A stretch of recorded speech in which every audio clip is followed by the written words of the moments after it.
about how I feel standing before you tonight, except for I feel a lot of things. Because this country's different now than it was when we started this caucus. And it didn't have to change. It didn't have to be different. It could have been headed down a bad path. I was thinking about what I was going to speak tonight, and I might send out some things. But on the way down, in one of the overpasses just here in Ann Arbor, there was some protesters over one of the bridges. And they had their signs and everything. It was a pretty good effort, but it was a Stop Trump effort. All the signs wanted to stop Trump. Well, you know, I can understand diversity, but the thing they're stopping was traffic. Because what we wanted to do was see what the signs were. When there's signs, people want to see it. And so it brought a little change of pattern for me as I opened this morning. I thought of a poem that I'm going to take a little bit of literary license. I'm going to quote the poem and I'm going to apply it. Probably not going to quote the whole thing. Yeah.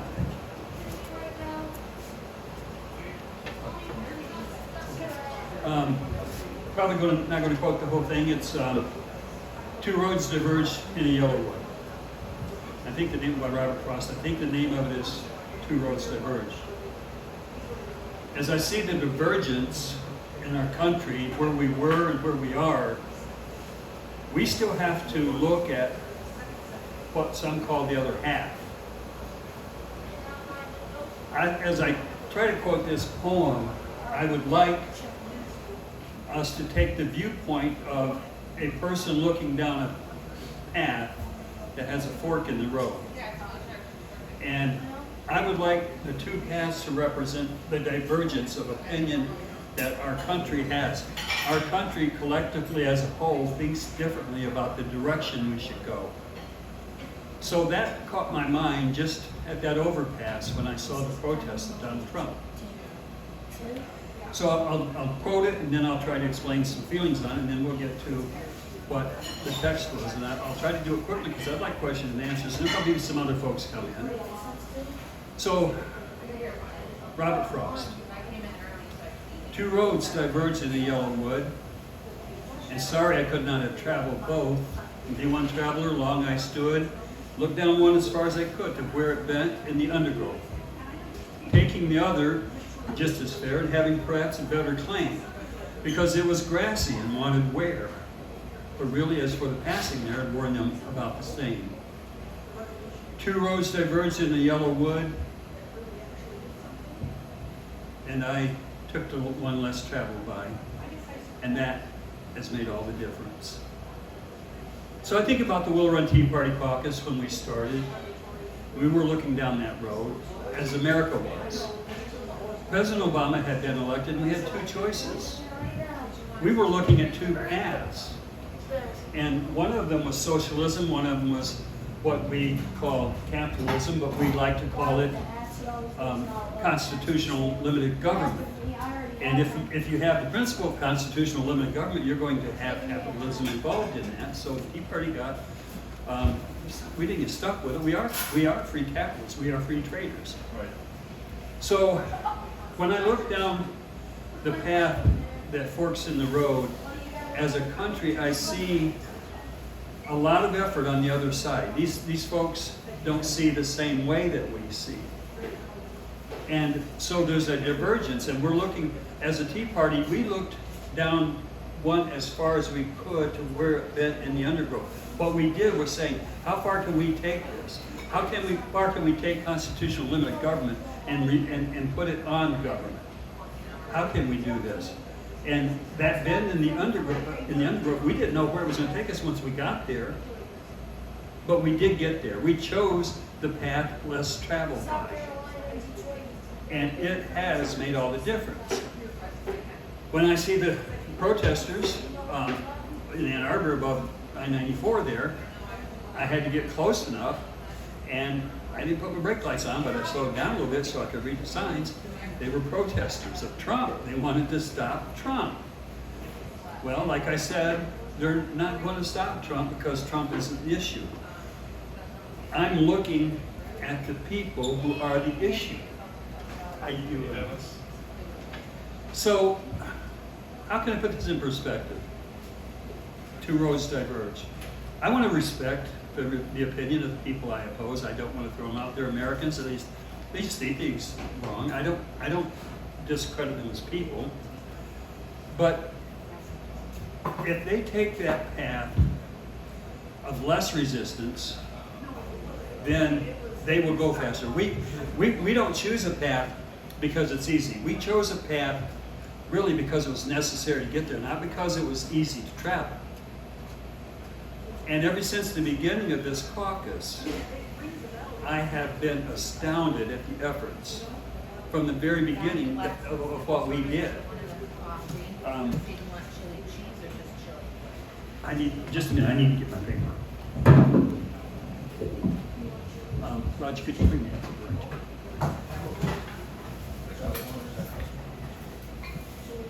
The title to my talk tonight was going to be, Who Let the Dogs Out? The paper that's on. Oh, I'm sorry. Who let the dogs out? Okay. Yeah, who let the dogs out? I wasn't going to do that because I don't do it too well. Okay. So, Mike printed up some stuff, and I'm going to try to put it in perspective.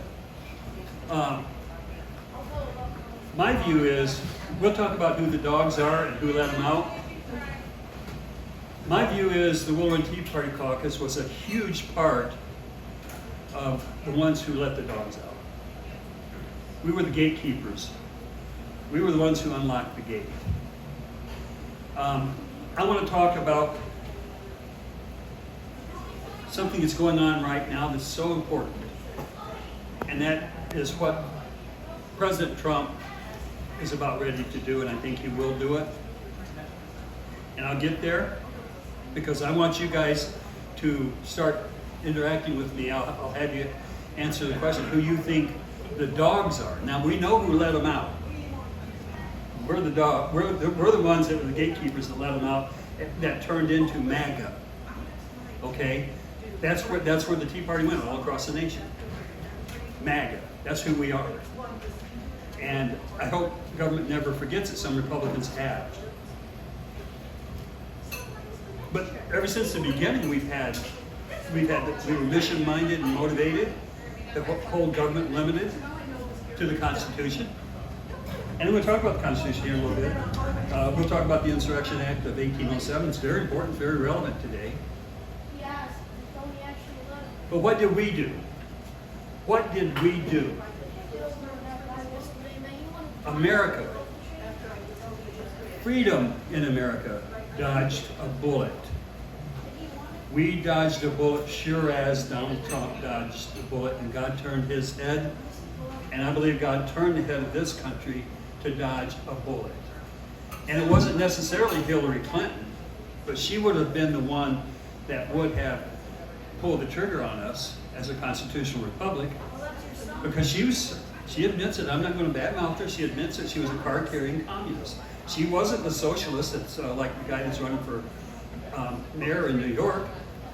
She isn't a Bernie Sanders socialist. She's a card-carrying communist. And I want to tell you that the Willow and Tea Party caucus and many caucuses across the state of Michigan, this is important. And whoever's hearing this on video later, you need to understand this, because this is what's made me mission-minded and motivated, and understand that a big thing can be done for a country. Hillary Clinton is going to win. Okay, Hillary Clinton was going to beat Donald Trump.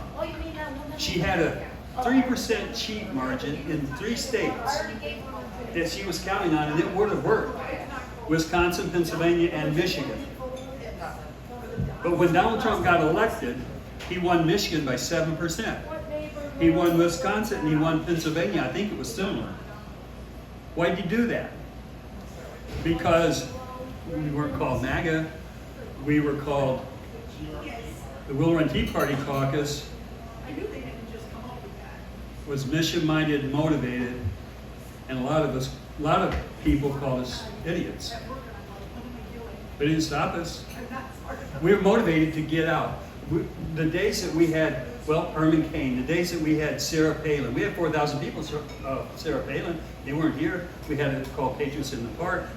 I want to remind folks who still are here, and I know everybody's got things that they're doing and it's not what it used to be. I want to remind us that there was a time when we effected a change. God turned Donald Trump's head, but God turned America's head with the Willow Run Tea Party Caucus and the Tea Parties across the nation. Because three states that were all Tea Party motivated and caused Hillary to lose. Those three states. She thought she had them in the bag. And she ignored them. She ignored them. It's a matter of record. You can check it out. She did not campaign in those states because she thought she had them in the bag. And she lost. So Donald Trump became president. All of us here know what they did to try to keep him from being reelected. And with the first time they were successful. The second time they knew he would be, and they actually did a lot of things to try to take him out. Won't spend so much time on that. What happened to Butler, we know that so much. But the fact is that he's president, and I want to talk about some powers that he has and what he's trying to do.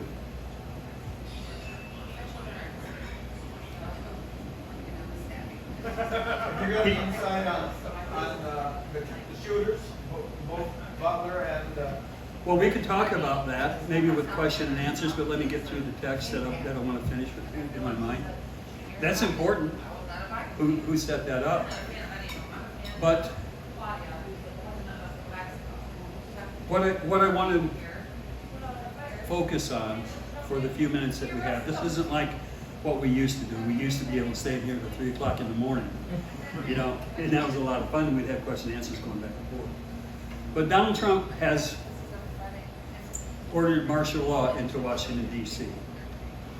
Now, everybody says, we can't do that.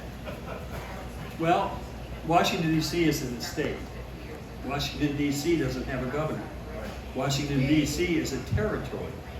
And the president controls every aspect of Washington, D.C. He can send in lawfully, legally, federal troops. He can federalize the National Guard and ask other states to send them in. South Carolina sent some in. It's been wild success. Even the mayor of Washington, D.C. is praising Donald Trump for getting a hold of it. So he's talking about Chicago, talking about Louisiana, not Baton Rouge, which one? Talking about sending them in Louisiana down there. But when you have a Republican governor, they will ask him to send the federal troops in to federalize the National Guard. When he does that and they go in, just like they're doing in Washington, D.C., the police force is willing to make the arrest if you have a friendly governor who invited them in. So the National Guard, according to Posse Comitatus, cannot make the arrest. But a governor, the police forces can. Now, so that could happen. That's actually what happened in Washington, D.C. You had no federal troops arresting people. They weren't National Guard that were arresting them. So what is he going to do in Chicago? And does he have the power to do it? They're going to Detroit too. They will go to Detroit. They will come to Michigan. That's why you see in Ann Arbor, stop Trump. They know what's going to happen. I'm not sure that they know about what I'm getting ready to tell you here, about an enacted law by Congress, Senate and Congress enacted the Insurrection Act of 1807. Have you all been able to read that on your text?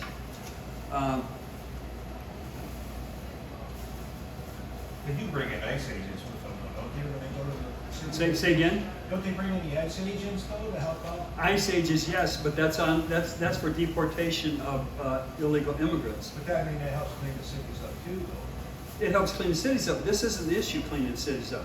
They're cleaning the cities up because they're there and they need something to do. Right. But when Donald Trump does something that I'll talk about this in a little bit, it's called the suspension of habeas corpus. When that happens, you'll see what needs to be done in these places. Now, which one of these? Just give me a minute. I was on the road for about 4 hours before I got to the microphone.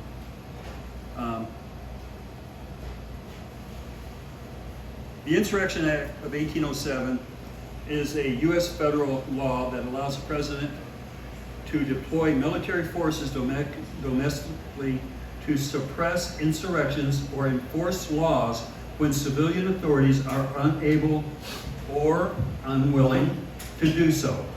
It serves, this is very important, it serves as an exception to posse comitatus. Now, do we understand what that is, posse comitatus? It's a restriction on the federal government to use military on American soil to enforce the laws. So if they're all talking about, well, he can't do that. He can't go into Chicago or into Detroit because of posse comitatus. You can't federalize the National Guard. Well, you need to read a little bit because he can do that. And here's how he can do it. This act was signed into law by Thomas Jefferson. So anybody who says, well, it's old, that's old law. The Constitution is an old law. And just because it's old doesn't mean it's not law. It's called Juris Resicata, which means it has residence in the judicial system. It's been reviewed already. The Act of 1807, the Insurrection Act, allows him when, say, Chicago won't enforce the laws. Now, understand that illegal immigrants are federal laws, and they don't want federal government enforcing federal laws. They don't want to enforce federal laws. They're not even enforcing laws that are on the books for Illinois and Chicago. So this Insurrection Act says when laws, civilian authorities are unable to do so. So the civilian authorities, because of a mayor of Chicago, are unable and unwilling because of the mayor to support the laws. And people are having their rights deprived. It's a federal issue of rights deprived.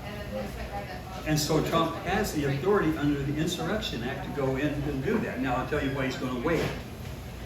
He's not going to do it right away. And it's because of habeas corpus.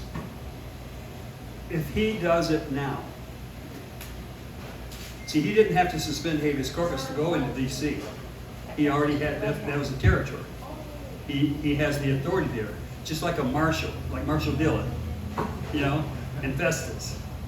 They were marshals appointed. They weren't sheriffs. That was an estate out there. I'm not sure where that was, and where Marshal Dillon was, Kansas. Yeah, it wasn't an estate yet, so they had to have marshals. Well, when you declare martial law, you have a separate authority over what's there in that area, in that territory, and you have with Donald Trump. And this has been done before. This is, when I said the words Juris Resicata, this has residence in our judicial history. And it will be backed up. And I can give you proof.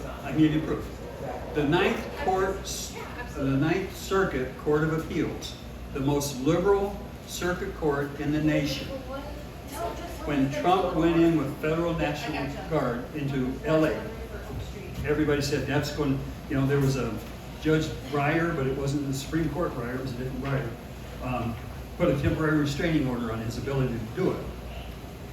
And you'll read maybe that the temporary restraining order was set by our government, by the Trump government, that they can't challenge with a temporary restraining order. It can't go to the state Supreme Court, or it can't be challenged. Well, it can be. Anything can be. But the Ninth Circuit Court of Appeals went through this on appeal, and they said, yes, the temporary restraining order can be challenged. And they said, so we're going to challenge it. I'm just sort of telling you, it wasn't that exact words, but they challenged it. And you know what they found? that he had the constitutional authority to do what he did. The Ninth Circuit Court of Appeals backed up the action in LA about what Donald Trump did. You know why? Because the Insurrection Act of 1807. He has the power, because it's still there. He has the power and authority to declare, it is a sort of martial law, but it becomes full martial law when he suspends habeas corpus. So when he goes, now, like when he went into DC, it wasn't a state. And the DC people were arresting these people that were in the streets, and so that's fine. They go through the judicial system. Now, it is, when you go through the judicial system, it's called habeas corpus. It's a principle of the Constitution. Habeas means have. Corpus means body. The principle is you must, if you arrest someone, you must bring the body before the court. Okay, let's bring all of these people who are insurrectionists and lawbreakers and people who are throwing bricks and shooting at cops. Let's bring them all before the court. You can't do it because there's so many. And the arrest that Trump's getting ready to do, the arrest that he's getting ready to do on some of these, the ones that, when we say, who let the dogs out, have anyone been chased by a dog before? Oh, I have. And when you're chased by a dog, you know you need to get out of Dodge, so to speak, because a dog is on your trail. Go ahead, we'll take questions. Why does Chicago and the governor there too, why do they get away with the 1807? How are they going to meet this problem? Okay, I'm going to get to that, but it breaks my, we'll take questions and answers. It breaks my train of thought. I have a pattern that I'm not really good at this, although people say you do good, but I have to get back to my train of thought. And what was that? Somebody tell me. So Trump has the authority. Habeas corpus is the thing that I want to talk about. When he does this, he hasn't done this yet, because when he suspends habeas corpus, then the military who arrest will take them to military tribunals. They do not, when you suspend habeas corpus, you do not have to bring them before the court. Because why? You suspended that habeas corpus. Some people, the liberals, will say you can't do it. Oh yeah? FDR did it. Lincoln did it. It's done 4 other times, the suspension of habeas corpus. Check it out. And when you suspend habeas corpus, you don't tie the courts up with 1,000 different cases where you've made these arrests. And the thing I asked you before, you've ever been chased by a dog, there's a lot of people out there who are very scared because they're being chased by the dogs we let loose. And when Donald Trump suspends habeas corpus, he can collect them all up with military tribunals. They do not have to go before the Article 3 courts. You may say that might not happen, but you cannot say it can't, because it is constitutionally provisional. It can happen, and he can do it. I say the only reason he's not doing Chicago right now with military federalizing the National Guard is because if he did that, there would be a huge uprising. We know this. Those people that are on those protests over there in Ann Arbor, over 94, oh, they got feet. They need to do some action. If he were to do it in Michigan, if he were to federalize the National Guard in Michigan, we're going to have a lot of people angry in the streets. There will be a lot of arrests because there's going to be National Guard everywhere. But what you going to do with them? The National Guard can't prosecute them. They can't arrest them unless habeas corpus is suspended. Then they can bring them before military tribunals. In the Civil War, folks, this is one of the principles. Lincoln did this. If he hadn't suspended habeas corpus, what he would have done is sent troops, American troops on American soil, and put American citizens in American prisons that all would have to have been brought before the court, because habeas corpus was the principle back then. That all of those people, all of those Southerners, well, live among them, they're great people, would have had to go before the courts. It can't happen, and it can't happen here. There's not enough judges, there's not enough courts. They would have appeals through 10 years. And so if you suspend habeas corpus, which Lincoln did, then you have military arrests. They go to military prisons and they hold them until they become prisoners of war. That's what they were. Now, if Trump does this now with any state, if he does it with a friendly state that has a Republican governor, then the police officers can make the arrests, but he doesn't want police officers making these arrests. He wants to suspend habeas corpus so that when somebody comes out there and shoots at the police officers, because they're doing it just last night. Or throw a subway at them. Where? Or throw a subway at them. Yeah, in Western Washington, Seattle. If you saw the news, they were actually blowing up things at police officers. That's insurrection, folks. That invokes the Insurrection Act of 1807. Trump can, if he chooses to, that hurt. He can, if he chooses to, declare martial law and go in with and federalize the National Guard in Washington. And he can make all of those arrests. But he doesn't want to do it until he suspends habeas corpus, and the suspension of habeas corpus will be nationwide. And so I'm saying, and there's, I got into that a little quickly before I was done with talking about what the Tea Party did, about we were the ones who let the dogs out. We were the ones who, the Tea Party across America, are MAGA now. Make America Great Again. That's all we talked about. When we first started, that's what we wanted to hold the government limit of the Constitution, to make America great again. We didn't use the acronym. Donald Trump came up with it. But the Tea Party movement across all the states, and it was in every state, I can tell you, South Carolina, big time, they were MAGA. And now, so let's talk about something.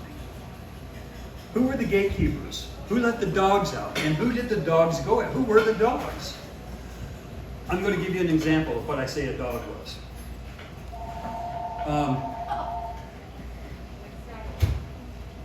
Jean Pinero, Janine Pirro, the prosecutor now for New York, Attorney General. She's a dog. So, in that light, tell me some other dogs that you love. Somebody who's going after these criminals. Say again, what about it? Cash Patel. Tulsi Gabbard, one of my favorites. The cats and the dogs that voted for Trump in Ohio. Yeah. Any more? Dan and Cash. Dan Bongino. Hey, the Tea Party is not the dogs. We are not the people going and grab them by the neck.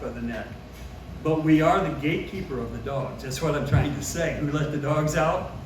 The reason that came to me in that light was, we're the ones who let the dogs out. And we got Trump elected and he hired the dogs. And if you've ever been pursued by a dog, you better run. And you better understand something. The dogs that we hired, or the dogs that Donald Trump hired, are going to go after you. Because it's our country we're talking about. So one time I was chased by a dog, just a little anecdotal funny thing. I was going to do some work for some people, and I knocked on their door, and their dog came to that door before she did, and she said, "Oh, he's okay. He's a Doberman, a big Doberman." And he that door, if it was a screen door, he'd have you. But she said, it's okay. Go around to the back, and I'll let you in and put him away. But she didn't meet me there. He did. That dog got to me quicker than she could get to the back of the door, and he lunged at me. And I'm going to tell you, if I'm Hillary Clinton and I got a Donald Trump dog lunging, I'm going to say, get me out of here. And she may go, who knows. But that lady, that dog was so obedient that just before he had lunged, and they lunge a long way, and he was in the air. She told him, I don't know the command, but it was stop. He literally bounced off of me, glanced, and went to the ground, and then looked up at me, said, "What you gonna do?" I said, "Nothing." Just to tell you, okay, so we were the keeper of the dogs, and we let them out. The Tea Party, Willow and Tea Party specifically, because that's where I am today. But the Tea Party all across the state, and all across 3 other states specifically, and all across America. We were the ones who set Donald Trump in action. We got him elected, folks. Never expected it to happen. Nobody thought he had a chance. He hired the dogs, and we're the ones who let them out. And they're going, and with this, what's happening in Chicago, Donald Trump's going to turn some more dogs loose. They're going to be the federal dogs that he's federalized the National Guard. And when trying to pull it all together, because I know we don't have the kind of time to just rant on, and I want this so much to be meaningful to us, the remnants of folks who did an amazing thing. And you know, a lot of our folks are dispersed all over the country. I went to South Carolina. So we have a reunion type that people can't make it, and I understand it. People are busy, I understand it. But what happened here in Michigan was absolutely amazing. We should never forget it. They should have a name for it. Maybe in the history book someday it will. Tim and a lot of people here at Cobo Hall know how much our victory meant when the other side knew they had to keep Donald Trump from being elected again. Because what's happening now is because the policies of Donald Trump willing to do what he promised to get elected. He's not my hero, folks. Anybody thinks that Donald Trump's my hero, he's not. But he is my president. I helped him get elected, and I support him, and I will always support him because he does what he says, and he's going after the right people. If I judge somebody, I'm going to judge them by their enemies. I'm not going to judge them by their friends, because it's too easy to say you're my friend.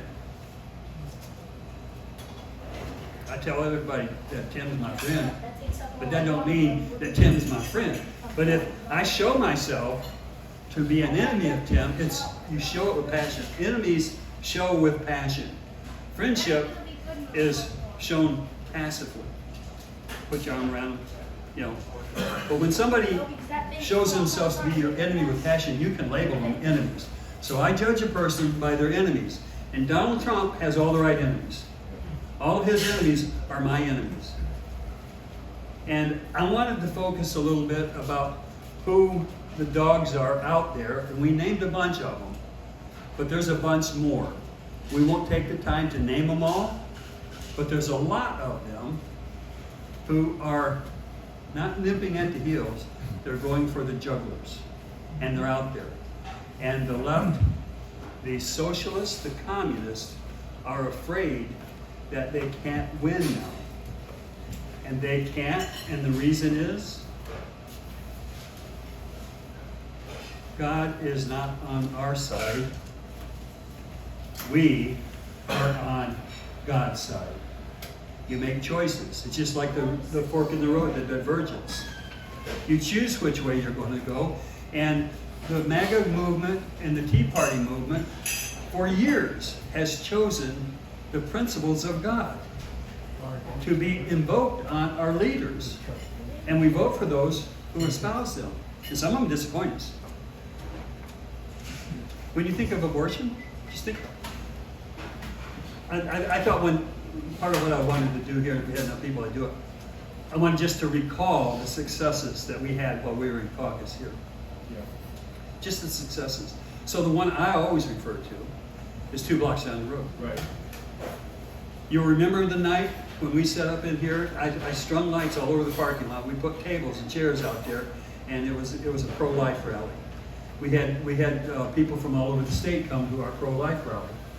We would go over to the corner of Calvary Baptist lot where that chiropractor is, because we had to sort of cheat onto his property, because the folks at Calvary Baptist were a little bit afraid of us, and I guess I can't blame them.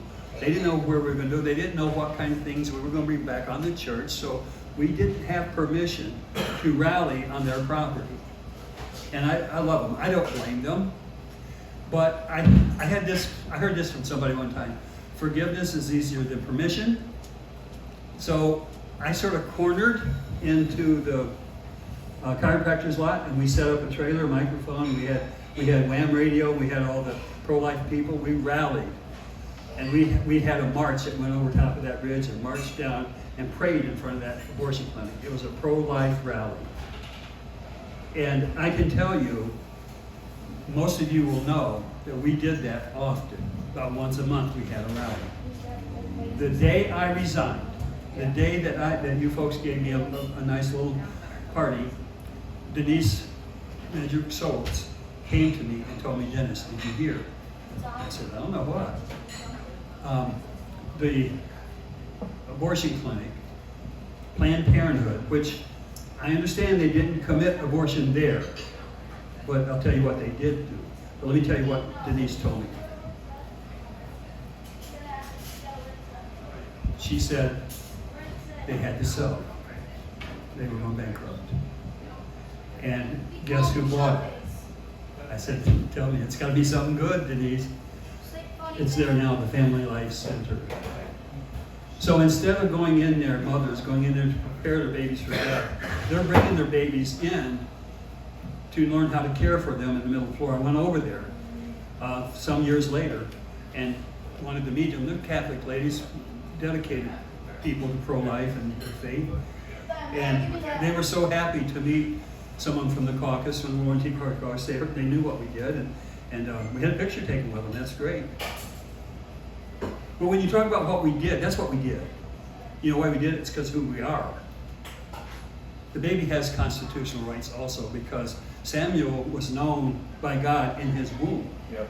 Okay? See, we have Bible principles, okay, and the left, the communists hate that. And so this is unique, not so much unique, but as a group, the Willow and Tea Party Caucus is unique. We have similar things with other Tea Parties across the country, but nothing like this one was. And we have the remnants of that dedication with us. And you know why? Let me tell you why. You've heard me say it before. Little Aurora, when he comes out here, and he does what he does, he says Pledge of Allegiance, and he does the affirmation. Folks, do you know the story of the family? Do you know the story of the family? Tony came to America because communism took over Albania. And they took, and I'll tell this story wherever I am, about the man who allowed the Willow and Tea Party Caucus to be in his restaurant. He didn't have to do that. Took a lot of flack for it. Took a lot of hits. People wouldn't come here because of it. But when he was younger, not so much younger, his father, I think grandfather, came to America to study, and he learned English and he studied America. When he got home, the communists in Albania, who were taking Albania, because he studied American language, took him out in the middle of the street and shot him in the back of the head in front of his family. That's communism. That's what this family went through. When I see little Aurora coming in here, my heart just is overwhelmed with thankfulness that immigration is the right kind of immigration. Because that young man is going to mean something in this world. Because he got his father's perspective, and also he got a little perspective from some patriotic people who met his daddy's restaurant. And he wants to say Pledge of Allegiance to that flag, which means a lot. Which means a lot. It means so much we will allow somebody the unholy, I say, right to burn it. I mean, that steams me, okay? It burns my soul, but the thing is, we claim to be America with rights, and they have the right. Donald Trump wants to make a law. We'll see if you can, one that will stand up, because freedom of speech is freedom of speech, but burning a flag, I don't know, that's debatable. So,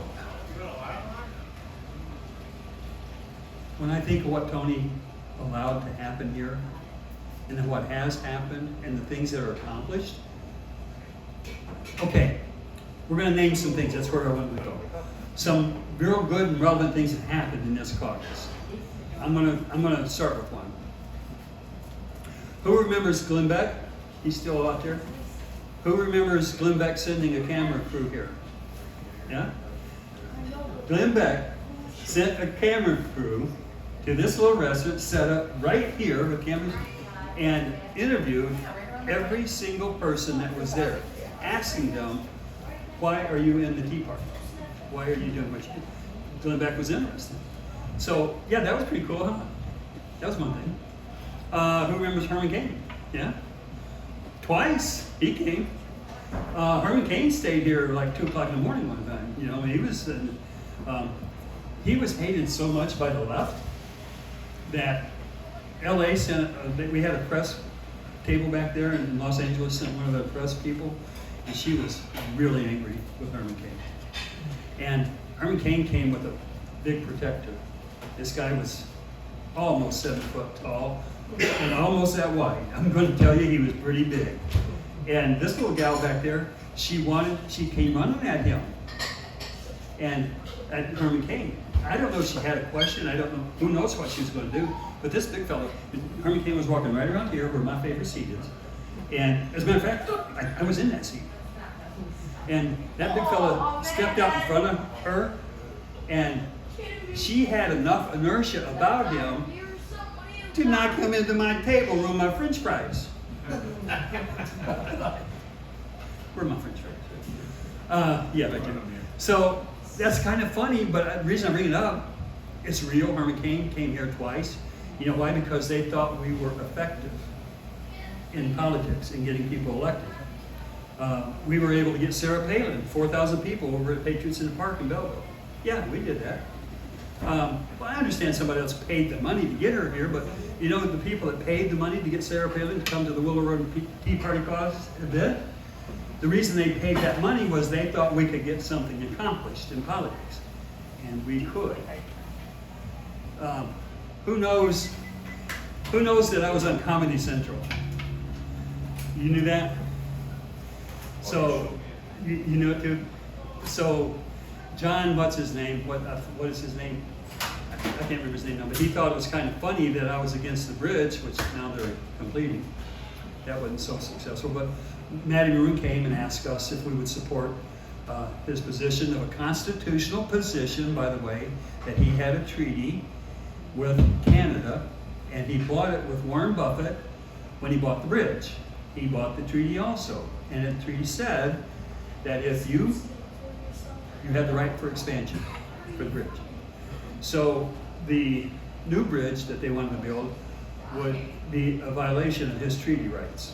So a couple of us looked at it and said, we're going to support him. And we did. They came here, we decided to support him. And so Comedy Central found out that, forget his name, but he was a black nationalist here in Detroit. He was huge, large, and he was largely known. And they thought it was kind of funny that a Tea Party person and a black person agreed on something. Black nationalist, black nationalist. And his point was, ain't nobody gonna build something in this city without me saying so. That was his point. He said it. And our point was, ain't nobody gonna take somebody's right away in this city unless the Constitution says so. Because in order for them to build that bridge, Congress, the Senate, had to approve a new language of a new treaty. He had treaty protection. That's what treaties are. So I'm just saying, this is another event that we got recognition, and I got on Comedy Central. And what they did, my nephew, he was watching it. He called me up. It was like at 12 o'clock. He said, "Uncle Dennis, you were on Comedy Central." They didn't take me there. They sent a camera crew here. So they ran. And I said, "Yeah, I was." He said, "Well," he's married to a very nice, got a nice Chinese wife and their Asian wife. And they have a nice Asian family. And he says, "You shouldn't have used the word Chinaman." And I had to say, that was a mistake. But what I was trying to do was paint a picture of back in San Francisco when they used they called them Chinamen as slaves. And we enslaved them to build the railroads. And my point was, which Comedy Central, they reworded it, how they had their technicians pause it and cut it and make us say different things. I said, the real point was that we're abusing the labor at the new bridge because they're going to use Chinese contractors and Chinese labor to build that bridge. And they did. Canada did. They used the contractors on both ends. And so that was my point of resistance, that Matty Maroon had treaty rights that were violated. Another thing. What other things do we have? Events here. Well, the governor, I was sitting right there in that seat, my favorite seat, and Rick Snyder called me. And he said, had his secretary hooked me up, and she said, the governor wants to talk to you. And I said, okay, cool. A little nervous, of course. He said, can you come up? And we want to talk. And I said, what do we want to talk about? And he wanted to talk about bridge. And you know why you want to talk about bridge? Is because we were effective. I had the privilege to be the leader of the Willow Tea Party Caucus, but because we were effective and we still had a constitutional right of Matty Maroon to have the first right to repair or build a new. He had that right by treaty, and the Senate wasn't consulted with a new treaty, which is constitutional. They have to. You can't change the language of a treaty without having Senate approval. They didn't do that. That's why I disagree. So we went up there, and he asked me if I changed my mind. And I said, well, why? He said, well, tell me what you want. And I said, let me see if I can think of I believe in the American way, and you violated every single precept of the American way because you have not honored the treaty that Matty Maroon has. You are sidestepping it, which is unconstitutional. And so I will not endorse that new, because they thought we had enough authority, enough influence to get that stopped.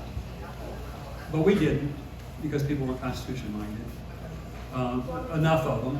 So they built the bridge, beautiful bridge. So anyway, the other things that this caucus that we had, let's think of a couple other things. We had Glenn Beck, we had the Bridge Authority wanting to talk to us. Bill Schuette was here. Bill Schuette, oh, that's one thing I want to talk about. Bill Schuette was the effort of one of the most influential people in this caucus. And his name is Bill. He put together an influence. Somebody help me, I'm forgetting Bill's last name. Bigler. Can't forget Bill Bigler. I can't forget Bill Bigler. He put together a platform of delegates, and we worked at it hard to go to the state convention, the Michigan State Convention. Through Bill Bigler's effort and mine and our Tea Party caucus, listen to this, we had 75 seats going to the state convention that elects the lieutenant governor and elects the attorney general. 75 seats. That is unheard of for a little area in Washington County. So, Bill Schuette, there was a couple of reasons that I like him. There's a couple of reasons I didn't like the other one. I forget his name. But it was the reason that I didn't like him is he supported the new law and signed it into law that had double jeopardy for one of Tim's cousins, I think, that was over a driver's license. He couldn't get his driver's license because of an accident that happened, that was supposed to have been adjudicated and not enforced, and it was double jeopardy. He had paid for it once and he couldn't get his license because it had been there. And he was a troop that had come home from Iraq, and I didn't like it at all. So I didn't like, I'm forgetting his name. Who ran against Bill Schuette? The guy that ran against Bill Schuette, I'm sorry, you may be listening, didn't mean to disrespect you, but he came to me on the floor, and he didn't beg, but he asked, can't you see your way clear to have your delegates vote for me? And I said, it's not up to me. We have decided already that we're supporting Bill Schuette. And Bill Schuette won that election by 35 votes. Okay, we took 75 into that convention. So that's a thing. That's a thing that got accomplished here. There's many more. So since we're short on time, let me, and I want to do question and answers. we have to acknowledge other people also, how important this caucus was and how important it still is just to remember. We don't need to do the things that we did.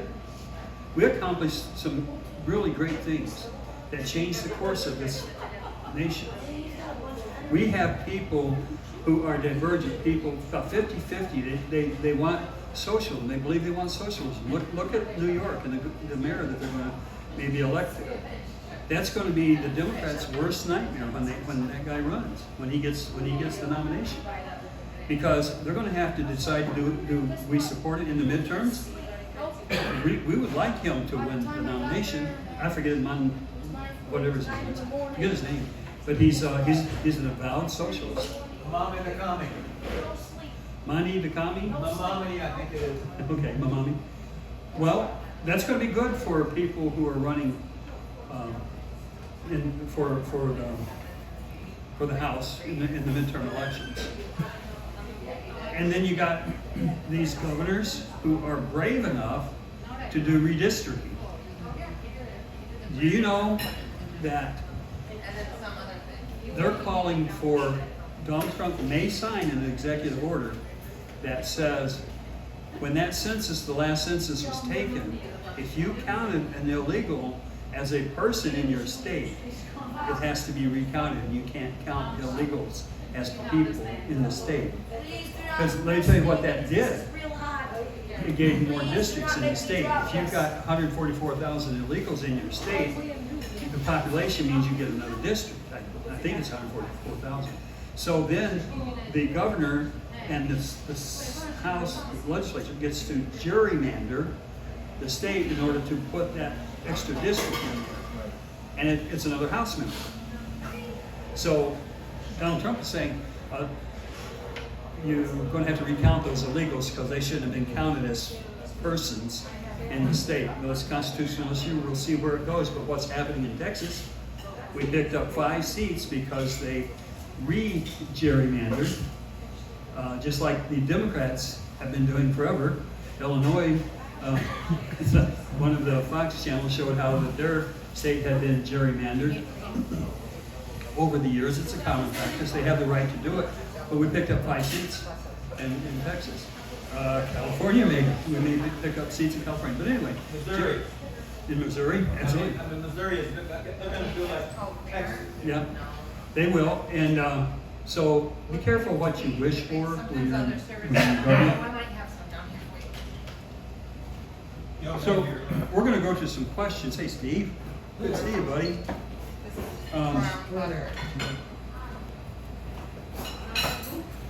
As to who the dogs are that we let out, I want to identify them. You know, when we started this just a while ago, I had the mantra, the heading to my talk was who let the dogs out? And I identified who the who was. It was we. It was MAGA, Tea Party, who became MAGA. MAGA took our mantra. Who put people in place that put the dogs out there that are chasing. Who were the dogs? We mentioned them. I don't want us to forget what the Tea Party is responsible for. Hegstead, he's a dog, and he's chasing. There's plenty of them. Somebody, name me some more. Steve wasn't here. Name me some more. Who was it? You said name me some more what? Some more dogs, like Pete Hegstead, that are chasing the Democrats right now. Marie Perrin, what's her name? Tom Holman? Tom Holman. He's a dog. Couple of sheriffs. A lot of sheriffs. A lot of sheriffs. The Pirro lady, what's her first name? She's in New York. She's the Attorney General. She's going after him. She's one of those dogs that I say the Tea Party released. Pirro is her last name. I can't think of it. Janine Pirro. And you could probably name 100. But I wanted to focus on, since I titled the speech, Who Let the Dogs Out? And I wanted to talk to folks about how successful the Tea Party has been, because We were the ones in 3 states that denied Hillary Clinton the presidency. That's true enough, factually correct, she even says it. Who are the dogs that we have a license now to go after these people? Tom Homan, yeah. Donald Trump hired him, right? Donald Trump. We released the dogs to get Donald Trump elected. Donald Trump, Pete Hegseth, many of them. They don't come to mind, but those are the dogs, and they're going after them. They're going to get things accomplished. The left and the liberal left and the communists, and I won't call them anything less. Socialists or communists have not grown up yet. They're baby communists, and they will grow into be communists. All you have to do is read the Communist Manifesto. They support it all. Everything in there they support, the socialists. They just don't like talking. It's the quiet thing that they speak out loud sometimes. So, the relevance of this thing that we've had for 15 years, how long has it been? Has impacted the nation. Not just, and Steve just came in, but he was with me when it started. When Santilli did his ranch in Chicago. When that started, we went to Lansing, and Steve was part of that. That's when this caucus started, but that's not when everything Tea Party movement across the nation started, and it became something that rescued this nation. And I started out with a poem, Two Roads Diverge in the Yellow Wood. Looked down one as far as I could where the growth, taking it was just as fair, and perhaps a better claim because it was grassing wanted where. Really, as for the passing there, and warned them about the same. 2 roads diverged, and I took the one less traveled by. The Tea Party did a thing. They looked down that road, and they were not fearful of the bend in the road. They were not fearful of where it was headed. They jumped in there, and they did this, and Tony took a lot of hits. We have taken hits in this Tea Party movement. And I just want to, I don't know what time is it. We don't have a lot of time, and I want to do some questions and answers. We don't have anything to be ashamed for. I'm not here, I'm in South Carolina, but I want to tell you something. If you're not conservative where I live, you're not getting elected. That's just the way it is down there. Yeah, that's just the way it is down there. And so, just a minute, we'll go there. I want to close and then take questions. As bad as I am at communication, my heart goes into thanking, and it's the reason I'm here, this restaurant, Tony, and the Tea Party remnants, and those who will see this who aren't here. My heart is overwhelmed by what you folks have allowed we to accomplish. Because we were the gatekeepers, and we were the ones who let the dogs out. So I'm going to end it there, and this is going to continue with discussions. And we're small enough where you can shout out your answer. We won't bring a mic to you. Anybody have a question? Okay, Tim? I just wondered about your thoughts on the saber rattling today about the Panama Canal. Do they see how big Pete Hegseth's saber is? China? I don't care. China is the ones who had the ports on each side of the Panama Canal. They didn't own the canal. Panama owns the canal. But Trump has said, and see, when Trump says something, the people across the world don't know if he means it. They're pretty afraid that he may. But Trump has said, we will take it militarily if we have to. Pete Hegseth is changing the name of the Defense Department. It happened today. Department of War. So do they really think they can rattle their sabers? Because what Trump will do is what he has done, and he will tariff the living daylight out of them. And be prepared for the tariffs. I know that I've said this thing, it's like castor oil. It tastes real bad, but it's good for you. We're going to go through some things with tariffs. So you asked the question, what about the saber rattling? Those 3 got together over there. They are fearful of Donald Trump's tariffs. they're fearful of the United States Navy and our technology. Well, hopefully we don't have China to. doesn't have that type of technology. There is on the Gerald Ford, the USS Gerald Ford. How many know the laser that is on that ship? Todd, you know about it? That laser is on. Nobody else has it. Everybody fears it. It is something else. They don't rattle their sabers to us. Okay, anybody else got a question? Let's go here. Yeah, we talked about the I'll get you your time in a minute. shooters. The shooter. Okay. Both of them. I sent Mike a video, and I don't know if he sent it out to where you guys got it. Did you guys see the video of the long rifle that was taken out from under where the shooter was laying on the roof? They had killed him. There was a room underneath, double doors. The whole place was filled with cops. But there's a video, a dash cam video, where a long rifle, AK-47, whatever it may have been, looked like that maybe, the guy brought it through the double doors. He was a police officer. He had it, he was holding it like this,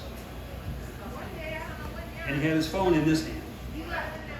And he was calling, after he set it down against a rail, there was a step going down and there was a rail going down, and a step going down this way. So there was a cubbyhole here of fencing, and he set that rifle right here, okay? And then he called somebody. Mike can verify this is true. He's got it on video.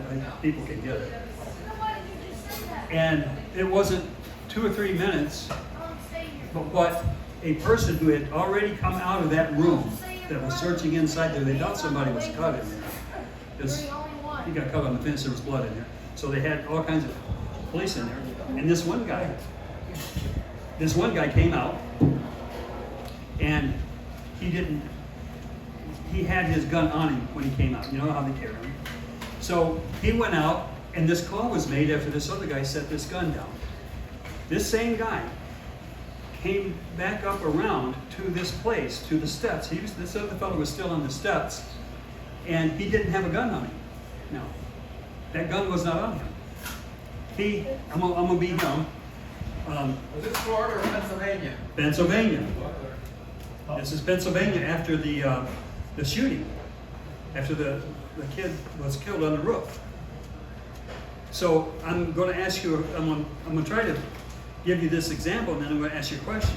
So the gun's here, the rail's here, steps here, the guy comes, double doors here, and the shooter's on the roof dead. So this guy brings the gun out and he sets it in the corner post here, and this guy who comes out with a gun on him, you can see his gun on him, he puts his gun somewhere and he comes back to this position with that guy standing there, and he turns around and looks around. He didn't have his gun on him. He's looking around. I mean, literally, maybe even checking the clouds. And he looks over at the gun. Mike will verify I'm telling you the truth on this. Suspicious as it's a magic gun. He reaches over there, looks at it, he takes it, and he puts it here and walks away with it. Long rifle, AK-47, it could have been something different, but I think that's what it was. So a cop took the rifle that did the shooting, the Well, ear. here's the thing. Did it do the shooting? That's the question. Now, I've watched this time and time again. There is no reasonality for that to happen. What dash cam video? This is not AI. This is dash cam video. So this happened. I can't think of any reasonality for that to have happened. I can think one plausible thing, that when you're looking from the podium that Trump was shot on, and you're looking at that building, there's 3, maybe 4 windows. But above each window, there's an air vent that from the crawl space above the grid can be taken out. I have a scenario by which I think answers the question as to why that gun had to be taken out of there like that. I think there was somebody up above the grid shooting through the air case. And that gun had to be moved out before it could be discovered. You can't give me another scenario by which 2 people would try to hide a gun that just, when the president, there was a man shot and dead on the top, and the president had just been an attempt to assassinate him. Who would do this? And you can't say it wasn't done, it was done. So you ask about Butler. My thinking is the only reason that Kamala Harris didn't win is Butler. Butler. The reason is she could not choose the governor of Pennsylvania. Josh, what was his name? Governor of Pennsylvania. Anyway, it is said, and I believe it.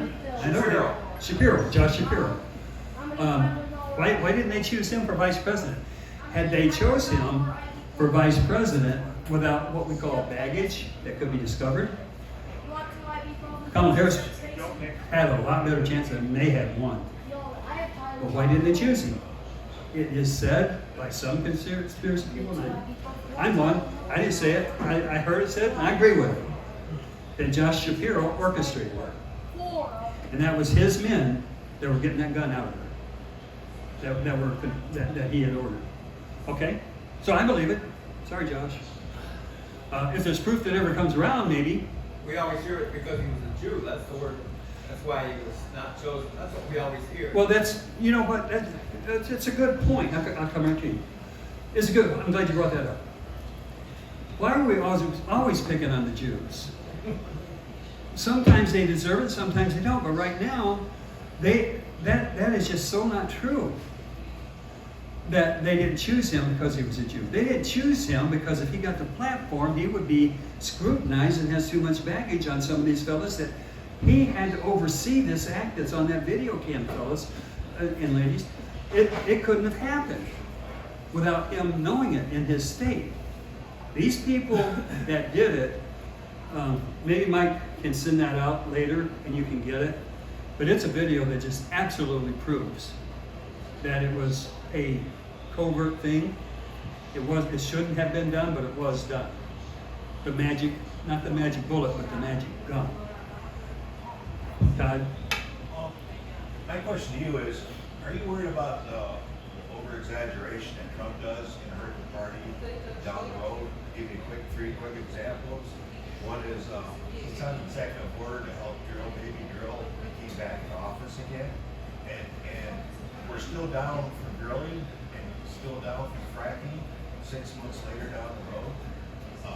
Gas here in Michigan is 45 cents more expensive than down in Toledo. Yeah. Because we have a supply chain problem, not a tax so much as a tax problem. Mhm. They're about even with Ohio. You said Ohio's got more refineries and stuff. Over-promising and underperforming? Yeah, it's not, but overall, it's only kind of gone down maybe a quarter since Biden. And also, the exaggeration he did on Social Security, where he said there was 20 million people who were above the age of 105 that would still get Social Security. That's what they say he said. Well, He said they were on the roads. The memes came out of that too that repeated what he said, and that was done by that Tesla guy. Yeah, Pushing that. not Nicholas. And Elon Musk Yeah. was pushing that Yeah. along with the Doge, and it was Elon Musk. It's like he was listening too much to Elon. Was telling him all these. Okay, let me do one. One I think I got a good answer for. The other one Okay. with Tesla and Social Security. Let me take that one first. Social Security is not going to be cut. That's the accusations. They're going to cut people off of Social Security, don't belong on it. That's the cuts. And hospitals, they're complaining. And a lot of hospitals around big, nice, beautiful hospitals, they're going to have to close some of them because they don't have enough customers of illegal Social Security recipients. Because if you're on Medicaid, it's free. I can tell you right now, anything they do is free. And those hospitals, just like COVID, they got $100,000 every time somebody could name a gunshot wound as COVID. A man died of the worst case COVID ever did see. You know? So they get $100,000. So what I'm saying is these hospitals will have to close because when you cut people off of Medicare and Medicaid that aren't on it, or give them a right to work, make them work if they can, they won't, so they'll get off of it. And the hospitals don't have as many patients. And so that's that story. And the other one, you're going to have to remind me because my mind's going, I'm old. He was saying that there was over. He said they were paying people that were. It was like 20 million people that were over the age of 104. Okay, but that's a Social Security. Yeah. He didn't say, but he didn't say is they're receiving it. He said it's on the rolls, and they were. But people should have been, but it's less than 10% of what he said. He repeated it like 3 times, even though after the fact, the monitors came out, who were retired from Social Security, who were upper management, said, no, there was no way we were paying that many people. who should But have been. they're right, they weren't paying, they were on the rolls, that doesn't mean they're getting paid. Right, but he. So there's a difference, Donald Trump uses this. Now, the other thing that you said previous to that has left my mind, it's a good Drill, one. what about the drilling and the fracking? Oh, He sent executive orders to make it easier for them to drill and all that, and they haven't. he's made, It's down. he's a deal maker, Yeah. and Putin isn't a good boy, okay? Yeah. He's not doing what they talked about. Trump has 2 weapons with Putin. Tariffs and oil production. Okay, he could blow those pipelines right out and have all kinds of Canadian/American oil. There's a big story of that. Canada wants to secede. Well, they're blowing them up in Russia, big I time. get it, but more oil on the market causes Russia's economy to go down, causes oil to be cheap. Donald Trump. People can't hear you, so speak Even up. more reason for us to drill. and More recycle. reason, but here's what I'm telling you. He's a deal maker. He's telling Putin, be a good boy in Ukraine, and I will not produce all of this oil that I am letting everybody know that I can. Just be a good boy. I want to be nominated for the Nobel Peace Prize, and I want to save all those people's lives over there. So he's using everything he has to get Putin to back off, and also to get Zelensky to back off. But Putin's economy and oil production on our part is what he has as a tool. And it's a little bit complicated. How many people know this about the oil we produce in America? I got a question I'm going to ask. How many people know we can't use it in America? Okay? Because it's sweet and not crude. It's sweet, it's easier to refine than It's crude. too Yeah. sweet. Yeah, It's it's too good. We import Arab oil because it's dirty. Because our refineries, Because it makes gasoline instead of diesel. it makes gasoline for diesel. Instead of diesel. Yeah. Our oil makes a lot of diesel. Why do we want dirty oil? Because we have. Because our refineries were built for it. Yeah. We won't change. We weren't built for the Sweet oil. the oil we get out of Canada, Or, the shale. That's sweet oil. That's sweet crude, they call it. And so we are the largest oil producers. So it doesn't matter if we put sweet crude on the market. Doesn't matter if it's dirty or sweet. It goes on the market, causes the price of oil to go down. And what Donald Trump's telling Putin, be a good boy, and I won't put it on you. So that's the dichotomy that you're saying. He's promising and he's not delivering. I think it's a balancing act of him trying to I get it. understand what you're saying. Okay, so we'll see. That's a good. I trust Donald Trump. I gotta tell you. We want their economy to collapse in Russia, but not total collapse. And then my final question was, don't you think that I'll repeat it so people can hear it. So that people- Russia has infiltrated a lot of the Republican Party, going kind of pro-Putin a lot, and I think that's going to. So you say Russia has infiltrated the infiltrated the Republican Party, doing what? saying that Ukraine started a war and all this other stuff, and making Putin look like a good guy. Excuse me, that wasn't Russian. That wasn't Russians. That was me. Okay. All right. Well, So do you want me to explain? That was George Soros. Right. So do you want me to explain? Sure. That was Zelensky, who's not allowing elections right now. We have Russian separatists over in Donbass region, right? They wanted to do the same thing that we're asking the Albertans to do, secede. If Albertans have the right to secede and become a nation, the Russian-speaking people in the Donbass region and 3 other regions have the right, because the Russian-speaking people have the right to secede. They took a vote and they voted to secede. But wait. They cheated, though. But you asked a question. Right, but they cheated, though. They put 40,000 troops in Crimea when they succeeded. Wait a minute. Just like they did in Donbass. Okay, if you want to make a speech, you can, but you asked a question. I'm sorry, go ahead. Okay, I just had to- I'm sorry. Okay, what do we got? Half hour? 8 o'clock is it? Okay, so we got to button this up. Okay. And it's an important point. Right. Zelensky moved on those Russian nationalists. They were Russian separatists. He, through Soros, and by the way, Zelensky wasn't supposed to be president. George Soros fixed those elections. See, thanks for coming. And Zelensky became president under the promise of peace, and he was bombing those Russian separatists. And Putin, he's a bad guy, but he was trying to rescue those people from Russia that were Russian separatists. So I didn't realize how late it is. We have an 8 o'clock deadline. So, Tim, you had a last question. My question was about the anti-Semitism, and it's going to happen. And going after Christians because we are joint heirs with Jesus Christ. Can you ask a more simple question? So my question is, basically, please remember that this is going to happen, and that we have to have the joy of Christ like Paul did. It happened to Paul. Okay. He was in prison. He was shipwrecked. We will preach that Sunday, but as far as another miracle for a Tea Party caucus to accomplish, that's not it, because that's been going on for 2,000 years. Yeah, Harvard yeah. University beat that anti-Semitism thing 2 days ago. Who did? Harvard University Harvard. beat Trump. Beat Trump. Well, it ain't over. Not a question. That was in the lower court. Lower court to be over. Lower court. Not a question, just a comment. Comment. Thank you for what you He will did win appeal. on Friday nights. From what times? 9 to 11? I'm like, it's never going to work. Sometimes at 3 o'clock in the morning. It's true. 9 to 11, I told Dennis like my third time that I was here, this is never going to work, okay? Thank you for what you did. Okay, and I will say this. Amen. It was all of us who did it. I had the privilege of recognizing the appetite of people who wanted to save the country. And we were laughed at and we were sneered at. Maxine Waters said it the best, her mouth as it is, and I'll say it like she said it.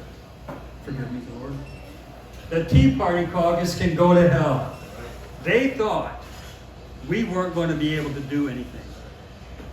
But we loosed the dogs, and they are still loose. And they are chasing people when Donald Trump does this suspension of habeas corpus, and they have military tribunals. Hillary, my Hillary, you're in trouble. And so is Jake Sullivan, so is the Autopin guy. Look, there's so much that you don't want to, and I'll close on this, because it's a good thing to close on. You can't arrest these people through the Article 3 courts and put them before judges. If it were once they get to court that they had a jury, you would never get a jury convicted. But if you got them convicted, it would take 10 years of appeals. This is why Abraham Lincoln suspended habeas corpus, so that you don't have to have corpus body before the courts. Habeas corpus means you have to bring the body before the court if you arrest them. Now with suspension, like Lincoln did, I think Jackson did, I think there's 4 presidents did it. Military tribunals. I was getting ready to make a good point. Military tribunals will be what they go through if habeas corpus is suspended. And I honestly believe opinions can get you in trouble. I'll let it get you in trouble, and I'll say, I didn't say that. No, not true. Habeas corpus suspension will cause military tribunals, a lot of them. They're preparing places in Florida and Louisiana to house people to await the tribunal trials. Just a minute. Understand that Donald Trump, and I trust him. I don't like him. I don't like him as much as the protest. I don't like him. I trust him.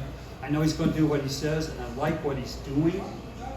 He will, I think, suspend habeas corpus. He will enter Chicago, and he'll have the people in the streets of Chicago loving him because he's going to bring safety to them. But he will suspend habeas corpus so that he can accomplish this with military troops, with federalizing the National Guard. It's so awful that the Jan 6, so many of the prisoners, habeas corpus didn't do good. Didn't do them any good. There's some still serving sentence. But the reason they're still, the question was, habeas corpus didn't bring any luck for those fellows. They didn't execute it properly. Some of them, here's the reason, and we gotta go. When you go before the court, and a prosecutor is saying, listen, fella, we got you on something that's gonna put you in jail for 50 years. Okay? I'm your buddy. I can put you in jail for only 10 years if you will just waive your rights and admit to doing this smaller crime. The ones that are still in jail for the insurrection are the ones who pled a deal. They plea bargain. When you plea, you don't have to have the body before the courts. Okay? So this has been great. I so much when I'm in town, which is rare, I think about you folks all the time, and the ones that aren't here, we got something accomplished. And I'm so appreciative of those who still want to do things, and don't stop doing it. We don't have to have numbers. We don't have to fill this place up again. We don't need the numbers. We need passion. And I've always said I've got way too much of it because it gets here long before I do it. It gets me in trouble. So thank you guys so much for putting up with me once again. But more than that, thanks for standing, because it's what the Willow Run Tea Party Caucus does. Thank you. Thanks for stopping by, Eric.